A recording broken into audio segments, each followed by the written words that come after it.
This is a pear tree that I like because it produces round, fat pears. But it seems like there's not many this year. It is possible that the neighbor has been coming around and picking them. I don't know.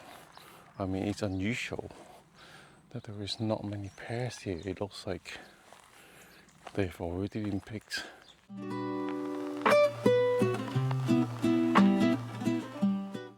Good morning. It is nice and cool this morning. We've just had 3 days of heat wave and we just finished kind of coming off it now. And for the last 3 days, we have reached up to 39 degrees during the day. It was just ridiculously hot. And I've been picking blueberries from 7 to 12. From 7 to 9, it was really nice outside in the field. And then 9 to 10 is like just really hot. 10 to 11, it's almost unbearable. And 11 to 12, I was just keeping myself alive with lots of water and everything.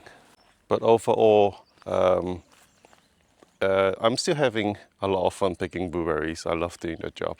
It's just very therapeutic to me. I can just put my mind into neutrals and I can just keep picking blueberries and think about other things and listen to my music sometimes or listen to podcasts. Yeah, it's really nice to me. Anyway, so since it's been so hot, the garden obviously is suffer a little bit. Right, so the okra is doing fine. As I say, they love the heat. There is some heat damage from the sun right there. You can see it. That leaves, it's only one damage, but otherwise it's okay. The zucchini, I've been watering it twice a day to make sure it can deal with the heat. Sweet potato, you can see there are quite a bit of, again, heat damage. I did try to water it as much as I can to keep the soil cool, but yeah, look at this one. It's pretty much, this is all heat damage from the sun. It was just ridiculously hot. This one's fine. Even eggplant love the heat, but even them, note there is heat damage on the leaves, but it seems like it's coping, it's growing some new leaves, so it's okay. So even eggplant that loves heat is suffering from the heat waves. And I can tell you 39 degrees Celsius is not a joke. It's literally, you can feel your skin burning when you're under the sun. As for my zucchini patch, looks okay, but you can see even with zucchini there is sun damage, and there as well. So I do try to keep this as cool as possible with lots of water, but it was just getting so ridiculously hot. Right, so this cute little old stone house that I'm rented in the morning I get sun hitting this side of the house, so that side gets really hot in the morning, and then in the afternoon I get sun on this wall, and then in the evening I get sun at the back of the house. So basically for the whole day this house is in the sun. And the stone wall, with the stone wall problem, even though it's a really thick wall. I mean, as you know, Portugal, these stone houses has super thick wall. The problem with that is that when the stone gets hot, it stores the heat. So in the evening, it releases the heat. So even though the air temperature outside is cool, but the house remains like an oven. It just gets really, really hot, and it doesn't get cool until like 5 o'clock, 6 o'clock in the morning. And the problem is that when the house is so hot, it's really hard to sleep. So I haven't been sleeping very well for the last couple of days. So hopefully now that the heat wave is over, well, this heat wave is over, I'm sure there's another one coming, that I get a couple of days of good sleeps. And if you're thinking about moving to Portugal, buying a stone house, an old house like this one here, in a rural countryside, a house like this are very common to have aluminium doors and windows, and the problem with aluminium doors and windows is that they absorb heat. So my front door gets so hot in the morning. I can guarantee you can cook an egg on it if you can cook it on a vertical surface. So inside the house I have a blanket that blocks the heat. I've tried to build like a shade in front of the door multiple times, but this area gets super windy, so anything that I build just get blown away or destroyed. And also with the windows, they are aluminum windows, and they are usually single panel windows. So basically the frame gets really hot when the sun hits on it, and the glass, because it's single panel, it also gets really hot. The first year I moved in here, we didn't have the shutter. The white bit at the top, that's the shutter. It was really nice for the landlady to install it last summer, and so this year we were much better. We can deal the sun a bit more. Pretty much at the moment we have the windows open, but as soon as the temperature rises at about 9 o'clock, we will close all the windows and shutter will be down basically the whole day until the evening time. And the curtains will be drawn. Inside the house will be pitch black most of the day, just to keep the house cool and bearable. Yeah, so it's very common for that, for houses like this to have aluminium doors and windows. So, you know, bear in mind that Portugal is not, like people said, nice and cool. It's not. Summer here, it's ridiculously hot. And if you don't have an air conditioning unit, you are pretty much going to suffer from the heat. Anyway, that's enough of me moaning about the heat. I should be getting used to the heat by now, but this heat wave is ridiculous. Anyway, what I was gonna say is, so this house comes with a massive field at the back that I don't even use, but it has 3 huge pear trees. The pears are not supposed to be ready yet until August, but because of this heat dome this year, because of the heat, like I mentioned in my previous video about the blueberries, about all the other fruits that it's ripening, so the pears apparently is ready to pick. So this morning I'm going to take you to the pear tree and check it out. So this little path that leads to my neighbor's house also leads to the pear tree. Right here is a little apricot tree. Well, I think it's apricot. It could be peach. I'm not quite sure. But there's 4 of them, and they don't seem to be ready yet. Anyway, let's carry on with the country road.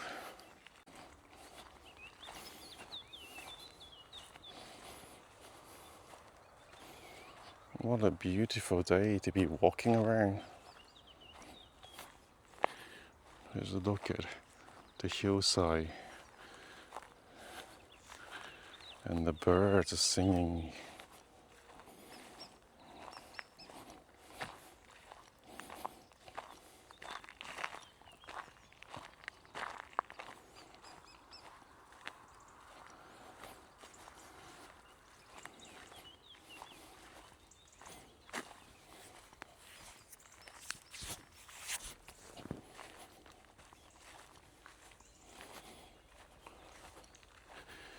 You can see the brambles.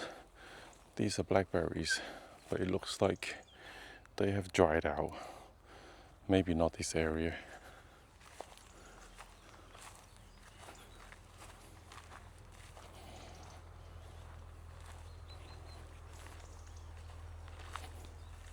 Oh, watch out for the brambles.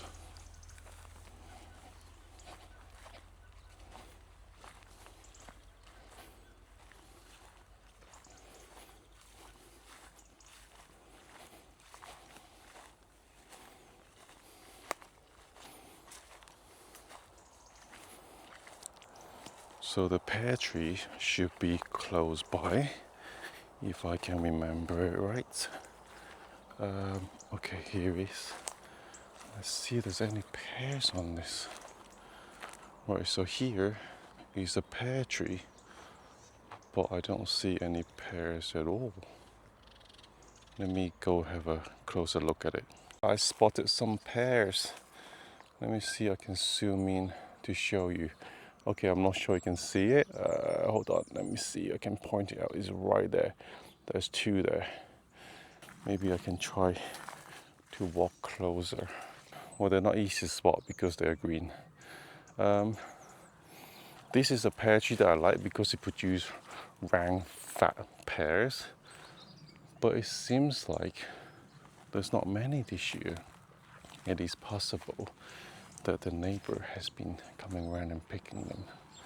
I don't know. I mean, it's unusual that there is not many pears here. It looks like they've already been picked. Anyway, let's go and check out the other two pear trees. They are much bigger, but they produce these long pears that I don't really like or not very keen on. They have this sandy skin. Let's go check them out. Okay, so this is the second pear tree that produced lots of pear last year, but this year it seems like it's died off, or I don't know what happened to this tree. So, well, we got no pear from this year, obviously. Maybe it's the heat or the cold. I don't know, this doesn't look good. Let me go and check out the third tree. Just around the corner here. This tree is the most reliable tree. It's the biggest one. Usually it produces quite a lot of pears. They are a bit small, but it does produce quite a few pears. Interesting. Again, like there is not many pears on it, as if somebody already picked it. I mean, you can see the pears at the very top. They are the one that's kind of really hard to pick, or impossible to pick until they fall down. But it looks like there's no pears at all. I think somebody's already been here picking the pears. So the other pear tree is this one right here. It's not easy to get to. So this area in front of us, you can see it used to be a vineyard, and there were, I mean, you can still see, all these are vines for grapes. So this used to be a vineyard with all the wires and all the concrete poles, and it was abandoned. So basically the landlady has come and took out all the poles and wires, and there were tons and tons of brambles in here too. So I'm not sure about walking through here. I wasn't able to get to the pear tree last year because it just wasn't safe to get to. I have to go trying to walk into the pear tree. I have to be very careful that I'm not getting caught by brambles or any ditches or anything like that. I remember there was like kind of a water well by that tree. Maybe. Let's see.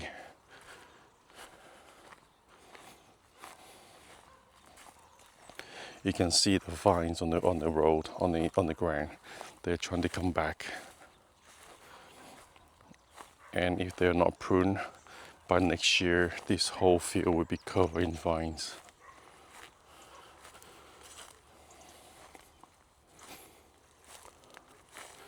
So the grass is really tall.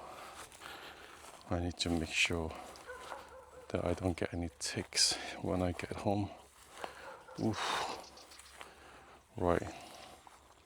I can't get any closer because I can see all these vegetation in front are brambles. So I've got my shorts on, so I don't want to get my foot cut any more than it's already been cut. Do I see any pears at all? No, there's no pears either. What is happening? Maybe there's no pear this year. Right, so my neighbor's dog is checking us out.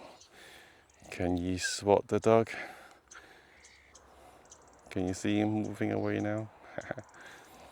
And then there is another one sitting right by the harebell there. These are two cute little dogs. They do come to my garden and play sometimes. Alright, so summer is here, which means there is a fire risk. In the rural Portugal area, it's really serious. And each summer we get really serious fire. I mean, just last week there was a massive fire by Visu.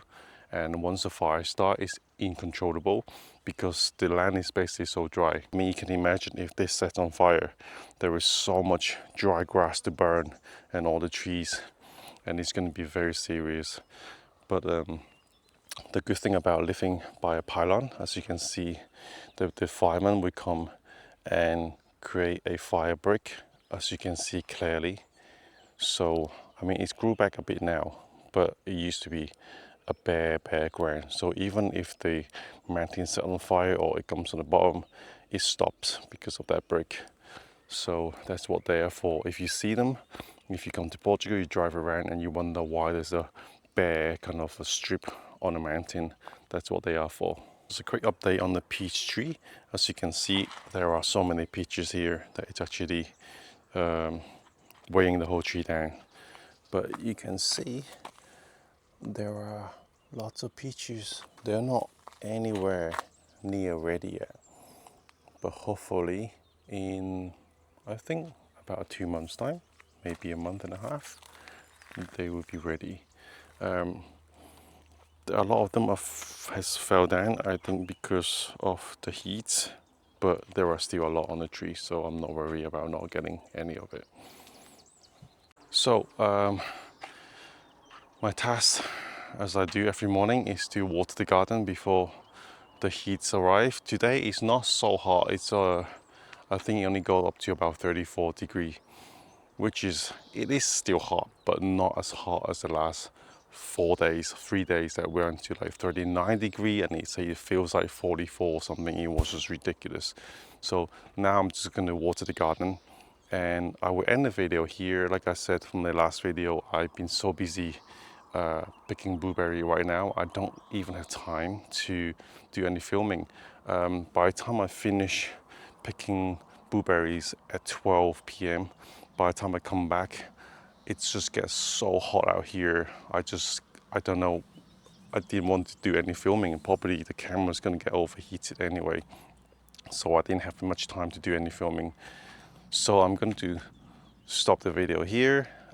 It's going to be a shorter videos, and it will be a shorter videos until the end of this month, when the blueberry seasons finish. Then I will show you, someone has commented in my last video and they want to know what the blueberry farm looks like when it's not during the picking season, and all the maintenance work that goes into maintaining the blueberry farm. I will do some videos about that in the future. Anyway, the dogs are here, you see them. So I don't know what their name is. I never got to ask, but I named this one Adam and the other one is Steve. So go and check out my old videos about these two dogs that I've dedicated whole videos about them, and the whole story about how I met them and the whole drama that went on about it. Anyway, so thank you for watching. I will see you next week.